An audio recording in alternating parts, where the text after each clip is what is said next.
उत्जल दीपक इत मन मेरा, फिर भी न जाए मेरे घर का अंधेरा।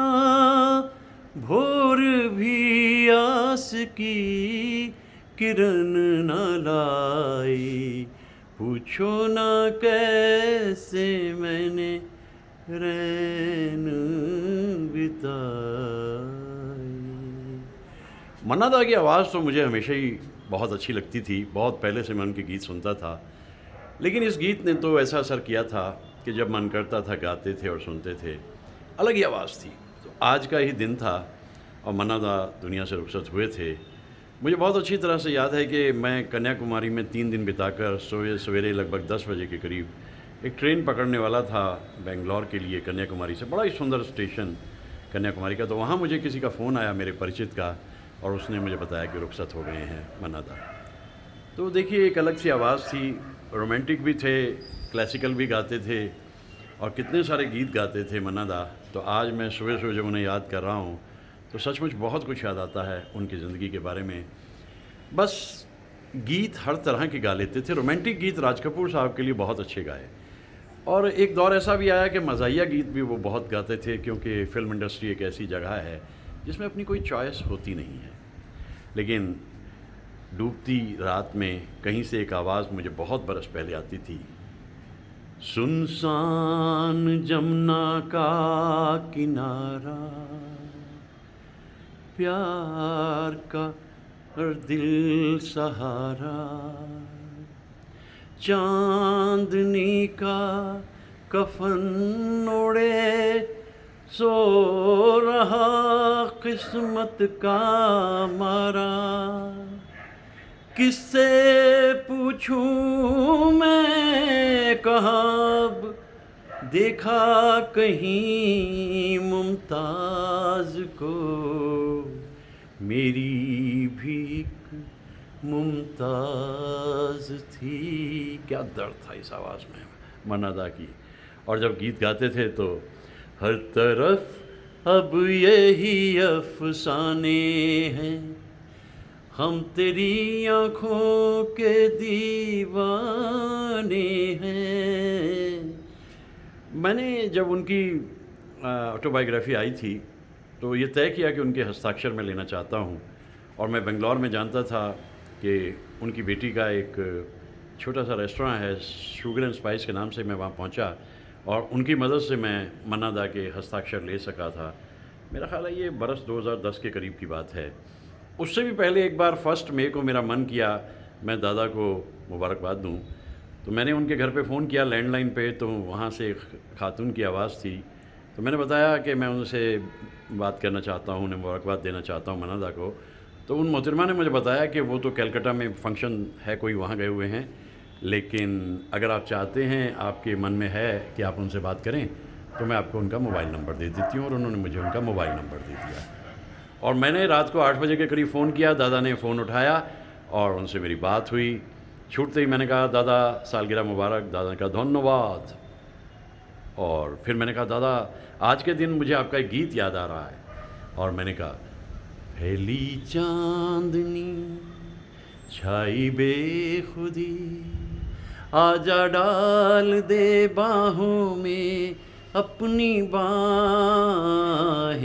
तो दादा ने कहा, वही हाँ ये गीत मैंने गाया था। मैं कहा, हाँ दादा, लता जी के साथ आपने गाया था। फिर मैंने एक और गीत उनके सामने, ये नशीली हवा आ रहा है नशा, मेरी बाहें तेरी बाहें एक हैं आजा।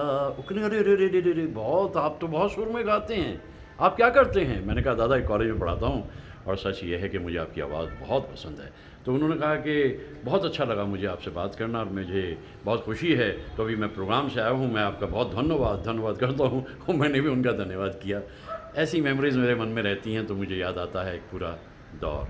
तो मन्ना दा के आज के दिन को हम याद करते हैं और मुमकिन हो तो कुछ गाइए। इतने सारे सिंगर्स हमारे आसपास हैं और देखिए बेंगलोर का मौसम कितना सुहाना है।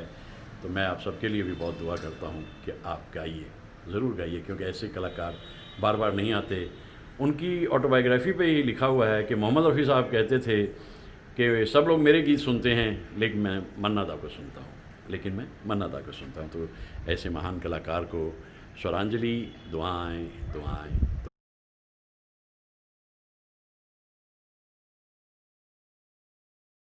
सुबह-सुबह इस वक़्त डॉक्टर विवेक जावली साहब के साथ लाल बाग में घूमना तो मेरे लिए बहुत खुशी की बात है। लेकिन जो इम्पोर्टेंट हिस्सा है इस वक़्त, उसके बारे में मैं चाहता हूँ कि कुछ बता दें हमें, क्योंकि वो बहुत कुछ उनके पास कहने को हम होता है। बात कर रहे थे जी, ये कोरोना पेंडेमिक के बारे में। जी।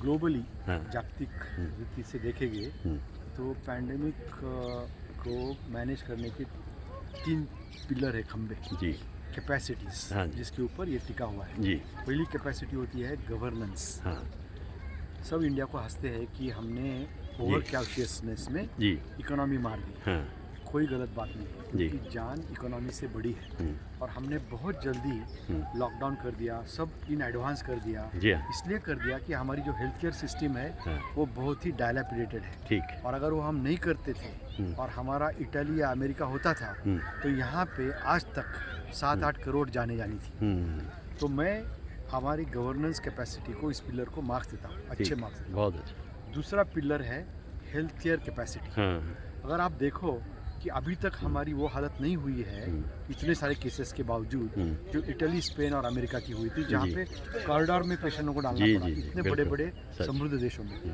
और वहाँ पे भी बहुत लोगों को बेड नहीं मिला, जो रास्ते पे मर गए, घर में मर गए, हुँ, उनको दफनाने के लिए जगह नहीं मिली। वो हालत हमारी अभी तक नहीं हुई नहीं है। हुई। हमारी हेल्थ केयर सिस्टम को भी हुँ, मैं फुल मार्क्स देता हूँ, जी, बेशक। और specially the private health care system. Private health care. Government तो खाली जो बोल बच्चन बन के बैठ गए हैं। जो सिस्टम है हमारी प्राइवेट में, उन्होंने अपना मेटल दिखा दिया। दिखा दें। तीसरी कैपेसिटी होती है पिलर सोशल कैपेसिटी, ठीक है, और वहाँ पे हम मार खाते वहाँ मार खा रहे हैं। हैं। जापान ने कभी लॉकडाउन नहीं किया, हाँ। इसलिए कभी लॉकडाउन नहीं किया जी। कि उनको अपनी सोशल कैपेसिटी पे पूरा भरोसा पूरा था। भरोसा। मास्क पहनो, हाथ धो, सोशल डिस्टेंस रखो। हुँ, लेकिन अभी जो हमारे फेस्टिवल्स आने वाले हैं, हाँ, उस टाइम हम हमारी सोशल कैपेसिटी के औकात दिखा देंगे। जी, जी, जी। तो हमारा फेल्यूर जो अभी आ रहा है, वो इसमें वो चांसेस ना हैं। गवर्नमेंट का दोष है, हाँ, ना हमारे मेडिकल सिस्टम का दोष है। जी। दोष तुम और हम, हमारा है। मतलब आम भाषा में यूँ कहें कि 2 गज की दूरी, चाहे हो मजबूरी, वरना ज़िंदगी रह जाएगी और अधूरी। जागतिक अगर हम देखोगे जी, तो सेकंड पीक आएगा। सेकंड अब पीक है। इटाली जाओ, इटाली को हमने समझा कि सारी तहस-नहस हुई, जी। खत्म हो गई, इटाली सेटल हो गया, नहीं। हाँ, इटाली में उस्तुनी गांव में मेरा एक दोस्त है जो कोविड का जी। टास्क फोर्स का चेयरमैन है। जी। उसका मुझे कल मैसेज आया हुँ, कि he said Italy has not learn anything out of this trauma. जी, और अभी हाल यह है कल कि हर रोज़ इटाली में 15,000 केसेस फिर से शुरू हो गए। 15 इटाली इतना देश है, इतना से इटाली के हिसाब से अगर देखोगे तो हमारे कंट्री के साइज से 1.5 lakh cases per day. Image तो ये सेकंड पीक हमारा जनवरी में आएगा, जनवरी में आएगा। और केयर ऑफ आवर हुँ। फेस्टिवल्स। अच्छा। तो बस दोस्तों, आज मेरे ख्याल से सुबह-सुबह ये खूबसूरत जगह जो है जिसे लाल बाग कहते हैं, या इसमें हम निकले हुए हैं। मंदिर भी है पीछे, और अभी डॉक्टर विवेक जावली साहब ने जो बात बताई है उसको बहुत समझने की ज़रूरत है, क्योंकि जनरली डॉक्टर्स अप्रोचेबल नहीं होते जिनसे हम खुल के अपने मन की बात कर पूछ सकें। तो मुझे तो बड़ा अच्छा लगा, सुबह-सुबह वॉक एंड टॉक हो गई। तो अभी यहाँ से थोड़ा और आगे बढ़ते हैं। अगर संभल के चलिए, हाँ, बिल्कुल, बिल्कुल। पार्टी जमा होगी, संभल के चलना। आज 24 अक्टूबर का दिन है और 2020 तो हड्डी टूटना तो एकदम पक्का, निश्चित, और उसका ना जुड़ना भी पक्का है इस उम्र में। कहाँ जाए हम, तू बताए ज़मीं, अब किसी को किसी पर भरोसा नहीं। अपने साए से भी लोग डरने लगे, अब किसी को किसी पर भरोसा नहीं। देखिए, इस गीत को भी मन्ना दा ने गाया था, लेकिन एक बात का ख्याल हमें रखना है कि अगर भरोसा ही नहीं रहेगा तो जीवन का अर्थ क्या है। भरोसा रखना है, एहतियात रखना है, और पूरी हिफाजत के साथ जीवन को जीना है, because we only live once. उत जले दीपक इत मन मेरा, फिर भी न जाए मेरे घर का अंधेरा, भोर भी आस की किरण न लाई, पूछो ना कैसे मैंने रैन बिताई। मन्ना दा के गीतों में जो एक नशा था, एक खुशी थी, कभी दुख था, वो किसी और सिंगर में कभी आया नहीं। ऐसी गहरी धीर गंभीर आवाज़। और आज बेंगलोर में हैं हम, क्योंकि 24 अक्टूबर 2013 था जब रुखसत हुए थे मन्ना दा। एक पूरा जीवन जी गए और बहुत कुछ हमें दे गए, ऐसे रसीले गीत, ऐसे रोमांटिक गीत। आज तो उन्हें हम यहाँ पर याद कर रहे हैं। सुबह सुबह प्रकृति का कमाल है लाल बाग में। लाल बाग शान है बेंगलोर की, तो यहाँ आना एक खुशी। बाग बाग हो गया दिल लाल बाग आकर, और बड़ा अच्छा लग रहा है। बस विवेक साहब की मेहरबानी है, डॉक्टर विवेक जौहरी साहब आज साथ साथ हैं सुबह से हम लोग, और बहुत अच्छी तरीके से ज़िंदगी और दुनिया के बारे में बातचीत भी कर रहे हैं। बहुत खूबसूरत दिन शुरू हुआ है आज।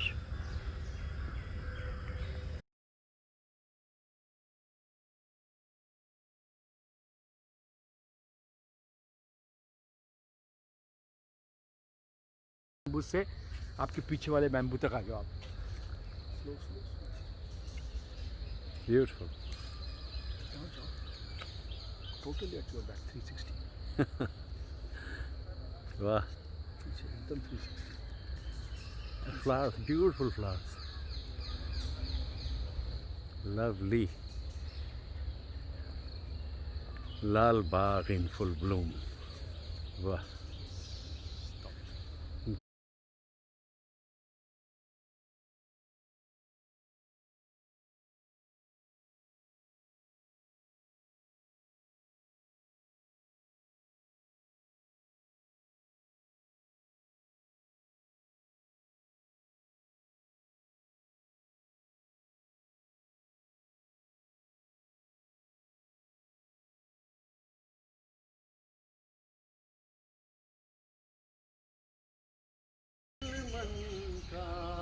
पागल पंछी उड़ने को बेकरार, उड़ने को बेकरार। पंख है कोमल, आँख है धुंधली, जाना है सागर पार, जाना है सागर पार।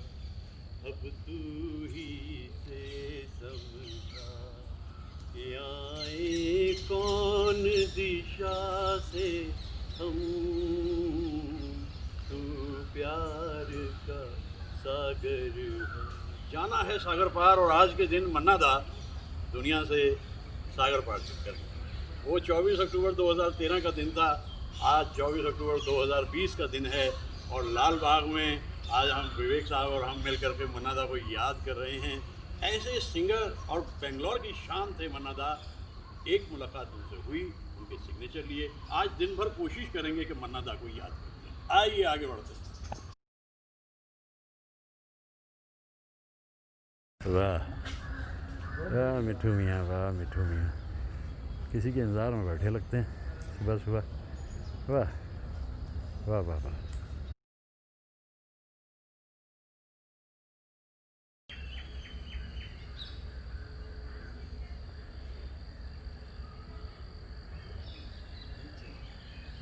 वाह।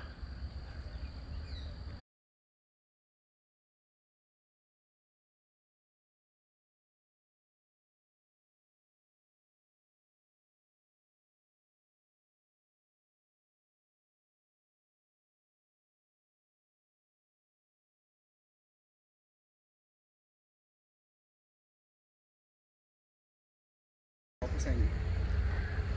ऊपर चलो, ऊपर चलो। जी जी, बिल्कुल फोकस में, एकदम गैलरी आ गई। वाह, दिस इज को एग्जिस्टेंस। वाह, parrots and square together, we learn lesson. Yes we do. 3 gallery आ गई। This is one harmony of the best kind. वाह वाह वाह। लाल बाग, बेंगलोर की शान, ये सब अंडरस्टैंडिंग इनकी आपस में है। हंस रहे हैं, मुस्कुरा रहे हैं, खिलखिला रहे हैं ये पैरट्स। वाह, उधर भी हैं, इधर भी हैं। वाह वाह वाह।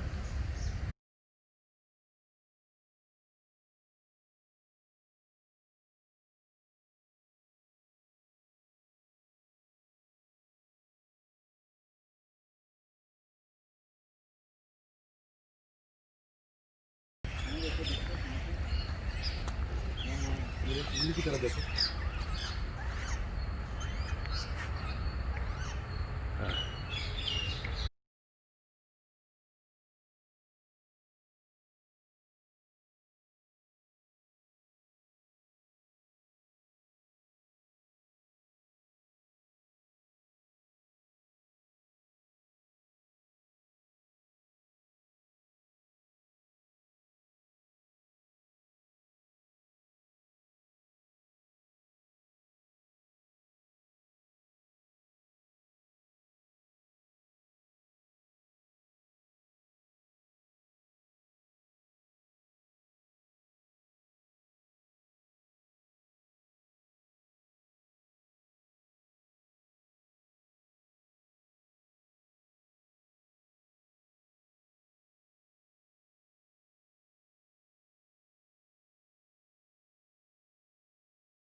नौजवानों का कमाल यही है, कुछ ना कुछ करते रहते हैं, कभी एनवायरनमेंट के लिए, कभी ग्रीन इंडिया के लिए। ये बहुत ही खूबसूरत जज्बा है लाल बाग में आज सवेरे सवेरे, और बहुत ही अच्छा मुझे लग रहा है यहाँ तक आना। इनके ख्यालात को देखकर, इनके जज्बात को देखकर, ग्रेट जॉब दे डू। ये खुशी रहती है इन शहरों पे, और बढ़ती उम्र की जो सुर्दगी होती है वो इससे ख़त्म होती है। Cheerful, happy with themselves, doing something good for the country, not only the country, the world.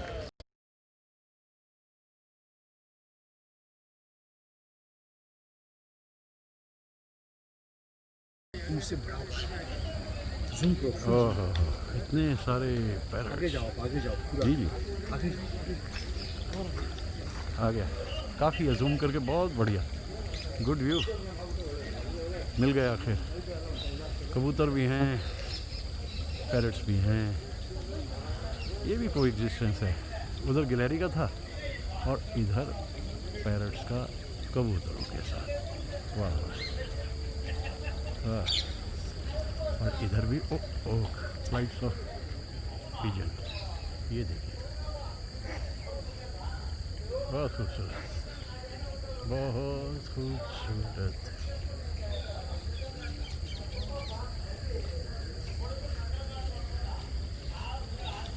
बहुत खूब। ओह, उड़ गए, उड़ गए, उड़ गए, उड़ गए, गए।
बस आज खुशबख्ती हमारी है कि लाल बाग में सवेरे सवेरे डॉक्टर विवेक जावली साहब के साथ मिलना हो गया।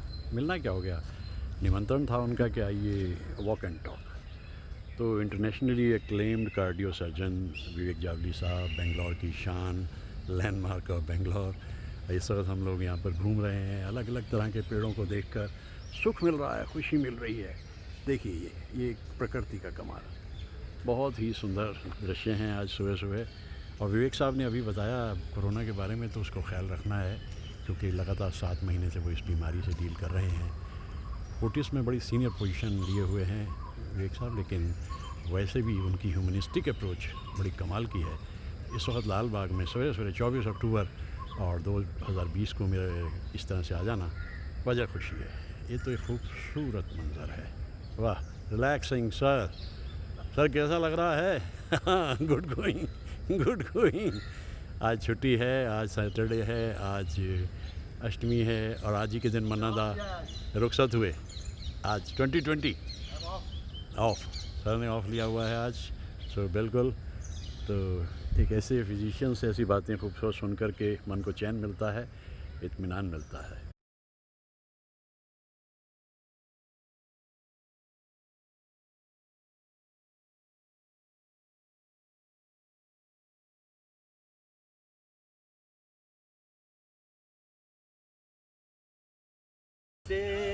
दिल बहले हंसना चाहूं रोना आए, वीरा है दिल सारा, कुछ ना सूझे कुछ ना भाए, तोड़ गए तुम मन का दर्पण, तुम बिन जीवन कैसा जीवन, फूल खिले तो गुल मुरझाए, आँख लगे तब बरसे सावन, तुम बिन जीवन। मन्ना दा क्लासिकल सॉन्ग गाते थे, वो भी कमाल होते थे, रोमांटिक सॉन्ग गाते थे वो भी। ये गीत फिल्म बावर्ची में कैफ़ी आज़मी साहब ने लिखा था और मन्ना दा की आवाज़ में था। आज के दिन मन्ना दा दुनिया से रुखसत हुए। बेंगलोर में लाल बाग में उन्हें याद कर रहा हूँ और ये वीडियोग्राफी विवेक जावली साहब की है। शुक्रिया sir, thank you. You are most welcome.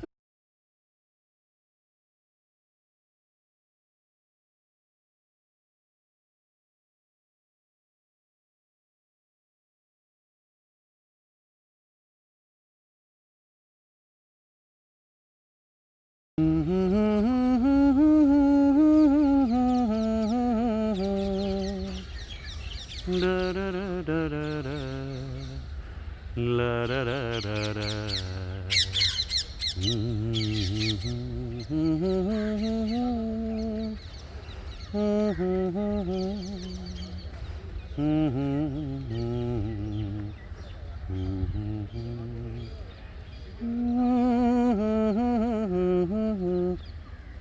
da da da da.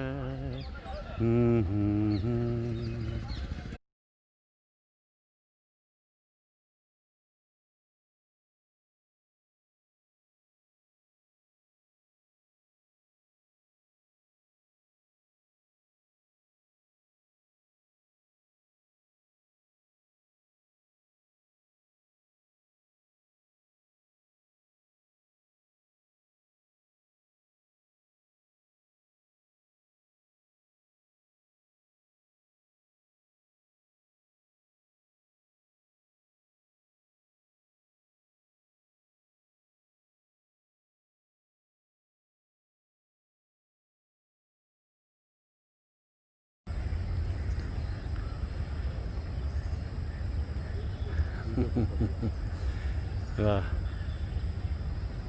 लुत्फ़ ज़िंदगी या लुत्फ़ परिंदगी।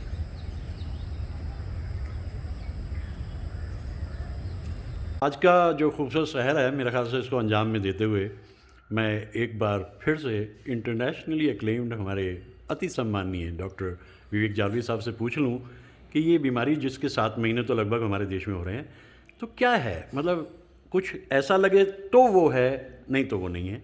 तो सर आप बताएं कुछ। अभी ये फैल तो बहुत गई है। हाँ जी प्रिवेंशन कैसे करना सबको मालूम है जी। क्योंकि इतनी फैल चुकी है और चूंकि ये वायरस बहुत संक्रमणकारी है, जी। दूसरे वायरसों जैसा नहीं है जी। अगर आपको सर्दी खांसी या फ्लू जैसी अच्छा कुछ भी बीमारी के लक्षण आपको लगते हैं, जी।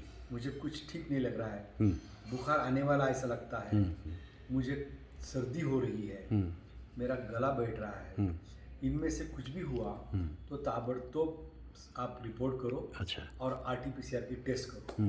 और एक प्रॉब्लम है कि सब लोग आजकल रैपिड के लिए रैपिड एंटीजन टेस्ट करते हैं। सब लोग रैपिड एंटीजन टेस्ट करोगे जी। क्योंकि rapid antigen test pregnancy test जैसा है, किया कि ताबड़तोड़ रिपोर्ट मिल गया। अच्छा लेकिन रैपिड एंटीजन टेस्ट निगेटिव आया तो उसका मतलब नहीं है कि ये निगेटिव है, अच्छा झूठ। जी पॉजिटिव आया तो हो गया आपका काम, आपको कोरोना है। निगेटिव आया तो उसकी वैल्यू 0। अच्छा आप नहीं फिर जाके हाँ। RT-PCR करा लो। अच्छा RT-PCR करने के बाद मालूम पड़ेगा कि ये पॉजिटिव है तो पॉजिटिव है। अच्छा। अगर RT-PCR में निगेटिव आया तो भी रुपए में 25 पैसे ये झूठ है। अच्छा और फिर अगर आपको डेफिनेटली सिम्टम्स है, मुझे बुखार आ रही है, मुझे खांसी है, तो आप समझो कि आपको कोरोना हुआ है, क्वारंटाइन में चले जाओ। अच्छा कुछ भी प्रॉब्लम नहीं है तो घर में रहो, लेकिन डॉक्टर के टच में रहो। वो डॉक्टर आपको फ़ोन पे बोलेगा अच्छा। ये दवा लो। अगर घर में 2500 रुपये का वो ऑक्सीजन सैचुरेशन मॉनिटर मिलता है, वो रखो। बुखार के लिए थर्मामीटर, अच्छा सैचुरेशन मॉनिटर देखते जाओ।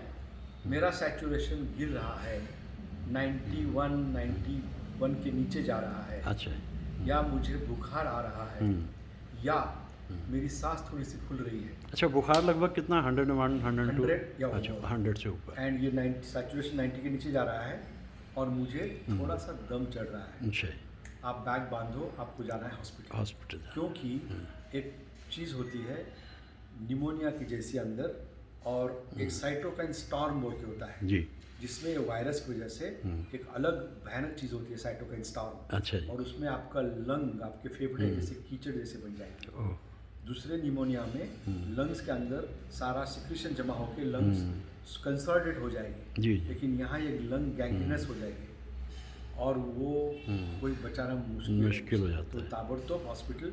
ताबड़तोड़ इस शुरुआत के पीरियड में पहले 5-6 दिन के अंदर जब वायरस की संख्या ज़्यादा है, हाँ आपको ये रैम्सडेविर वगैरह जो दवाइयाँ हैं, महंगी दवाइयाँ, उस टाइम पे देनी है अच्छा और उससे वायरस मरेगा और उससे आप बचोगे। अगर उससे आप पार हो जाओगे खुद ही अपनी इम्यूनिटी से, तो ये वायरस सारे मर के जो डेड वायरस अंदर रहेगी, अच्छा ये डेड वायरस पे अभी भी टेस्ट पॉजिटिव आती रहेंगी, लेकिन उस दवा का कुछ असर नहीं होगा, क्योंकि उस दवा डेड वायरस पे असर नहीं करेगी, लेकिन डेड वायरस अभी भी आपको अंदर कर रहा है। प्रॉब्लम कर सकता तो ये जो एक मिथ चल रही है कि जिंक और अपना एक क्लोर वो सब बेकार की बात है, है। उसमें ऐसे कुछ है नहीं जैसे एक भेड़िया के खड़ा है सामने आपके, हाँ। और आप सारी बकरियां हैं, हाँ। और भेड़िया बोल रहा है कि मैं भेड़िया हूँ, आप भागो। अच्छा। और आप मूर्ख जैसे वो भेड़ियों को बोल रहे हैं कि नहीं नहीं, ये भेड़िया सिर्फ बुद्धों को खाता है। अच्छा अच्छा नहीं नहीं, ये भेड़िया जो है वो मुझे, मैं काढ़ा पी रहा हूँ, जी। मैं ये कर रहा हूँ, मैं आलाड़ा कर रहा हूँ, मैं झींक ले रहा हूँ, मैं आलू ले रहा हूँ, ये ले रहा हूँ, उससे मुझे नहीं होगा। अच्छा और कोई बोलेगा कि नहीं, ये भेड़िया हमें नहीं छोड़ेगा क्योंकि हमको हर्ड इम्यूनिटी आने वाली है। तो ये ऐसी बात है, ऐसी बात हो गई। अच्छा वैक्सीन के बारे में क्या उम्मीद की जाए कि वैक्सीन के बारे में बहुत चर्चा चल रही है, लेकिन कुछ फाइनलाइज नहीं है अभी कुछ क्योंकि एक तो हमारे हाथ में नहीं है, ये चीज़ अभी भी हवा में है, it's a castle in the air. जी जी जी जी दूसरा बोल रहे हैं कि जब वैक्सीन दोगे तो एंटीबॉडी का जैसे स्टॉर्म आ जाएगा, बहुत ज़्यादा एंटीबॉडी आ जाएगी हाँ जी लेकिन एक जोकर है कि भाई हम देख रहे हैं हर तीसरे चौथे महीने में वायरस की नई नई अलग अलग स्ट्रेन्स आ रहे हैं। जी ये अपना पूरा ये रूप बदल रहा है, अवतार बदल रहा है अपना। समझो हमने आज एक वैक्सीन तैयार किया इस अवतार के लिए, और हो सकता है कि नया अवतार आ जाए, और क्या यह वैक्सीन उस अवतार के लिए काफ़ी है, हमें नहीं मालूम। अभी नहीं इसलिए जो वैक्सीन का जो पतंगड़ चल रहा है मीडिया में पॉलिटिशियनों से, अभी सच्चाई जाहिर नहीं। अभी सच्चाई जाहिर अभी ऐसा है कि कोई 12 अंधे लोग हैं और एक एलिफेंट को डिस्क्राइब कर रहे हैं, जी जी जी ऐसा है। अभी तो एक ही सच्चाई है, एक ही सच्चाई, और वो सच्चाई है 4, मास्क पहनो, यही वैक्सीन है, अच्छा दूर रहो, यही वैक्सीन है, वैक्सीन है, हाथ को साफ रखो और हाथ को बार बार मुंह को कान को आँख को मत लगाओ, यही वैक्सीन है। और कुछ अगर गड़बड़ लगी तो फौरन ताबड़तोड़ जल्दी से जल्दी एंटीवायरल ले लो। लेट एंटीवायरल लेने से वो दवा का कोई असर नहीं है। एंटीवायरल दैट इज ये जो भी पैरासीटामोल साइड- वगैरह, नहीं पैरासीटामोल। नहीं नहीं, एंटीवायरस मारने वाली दवाइयाँ, अच्छा। रेमडेसिविर है या ये अलग अलग दवाइयाँ आई है, ये दवाइयाँ खाली शुरुआत में जब वायरस जिंदा है तब काम हाँ, करेगी। मतलब सेल्फ मेडिकेशन तो वैसे एडवाइजेबल वो तो है ही बोलती नहीं। कि ये दवाइयाँ कोई काम की नहीं है, हाँ। ये सब फरेब है। हाँ। वो इस मूर्खता से बोल रहे हैं क्योंकि ये दवाइयाँ लोग दे रहे हैं लेट। हाँ, जो लेट वायरस है। मर चुका और मरे हुए वायरस पार्टिकल भी आपको डैमेज कर रहे हैं, तब ये दवा काम नहीं करती है। तो अभी मीडिया में और सब लूज बातों से बहुत सारा भ्रम पैदा हुआ है। कन्फ्यूजन है, बहुत कन्फ्यूजन। एक अच्छा कार्टून मैं देखा परसों कि एक डॉक्टर एक बुजुर्ग आदमी को चेक कर रहा है और वो बुजुर्ग आदमी डॉक्टर से पूछ रहा है कि डॉक्टर साहब ये कोरोना कब खत्म हो जाएगा। और डॉक्टर बोल रहा है कि मुझे माफ़ करो, मैं तो डॉक्टर हूँ बेचारा, मैं जर्नलिस्ट नहीं हूँ। तो आज ये गति है। क्योंकि बहुत सारी बातें हैं और चारों तरफ आए हैं, तो मतलब एक तरह से हम ये समझें कि ये स्केयर भी है, स्केरी भी है और रियलिटी भी है। डरना अच्छा है। डरना अच्छा है, डरना आज अच्छा है। के इस माहौल में डरना अच्छा है। डरना अच्छा है बगैर निडर बनने की, क्योंकि निडर फूल है, मूर्ख है कि जो मास्क पहने बगैर जा रहा है, गले में हाथ डाल के जा नहीं, रहा है। वो तो बहुत बड़ी तो बेवकूफ़ी ये निडरता है ना, ये तो महंगी पड़ने वाली है। तो शायद डरने से फालतू में डरे, लेकिन अच्छा है डरे। नहीं, मुझे तो बहुत अच्छा लगा, आज आपने बहुत सादा बताया, क्योंकि ये सवाल तो सबके मन में उठते हैं लेकिन जवाब मिलते नहीं हैं। शुक्रिया सर, विवेक साहब, बहुत शुक्रिया, thank you, very kind of you. बहुत अच्छा लगा।